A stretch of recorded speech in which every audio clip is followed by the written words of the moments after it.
Welcome to the video tutorial of GreenCloud VPS. Today, we will show you how to use the Rsnapshot for backup and restore on Linux servers. First, update your package index with the following command. Once updated, run the following command to install the Rsnapshot package.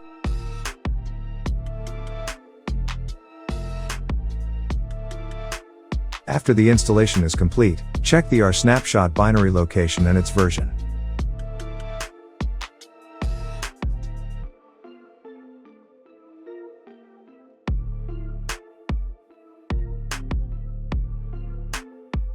When doing a remote backup, you must ensure your Rsnapshot server can log in to the target server using SSH key authentication.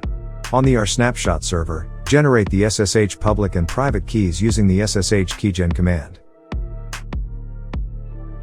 Press enter when asked for the location key and password.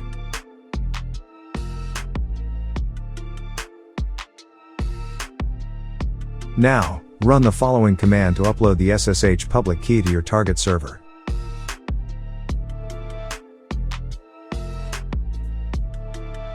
Enter your password when prompted. Once the SSH public key is uploaded, you're ready to set up Rsnapshot. In this section, you'll configure Rsnapshot for both local and remote backup. First, copy the Rsnapshot default configuration and modify this file.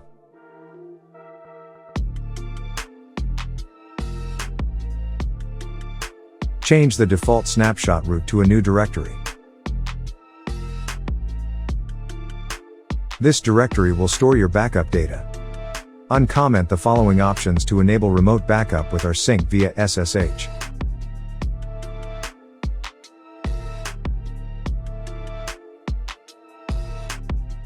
Change the default backup levels or intervals as follows. The naming is optional, you can change it as needed. Uncomment the log file option to enable an Rsnapshot log to the file. If you're running a remote server with a custom SSH port, uncomment the following option and change the port. Now, for local backup, use the configuration like the following. Next, for the remote backup via SSH and rsync, use the configuration like the following. Save and exit the file when done. After you've configured Rsnapshot, check and test the Rsnapshot configuration with the following. If you've proper config, you'll see an output syntax OK.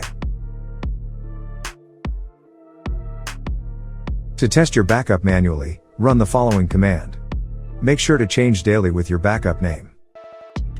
If the process is complete, check the backup directory with the following command.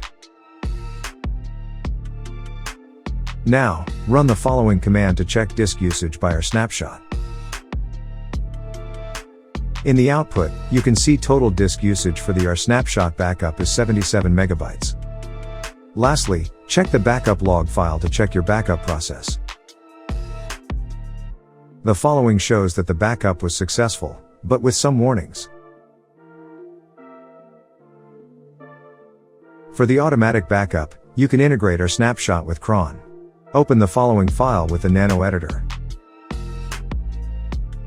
This file is an example generated by Rsnapshot. Input the following configuration to enable automatic backup via Rsnapshot. Save the file and exit the editor. With this, your automatic backup will be run via cron.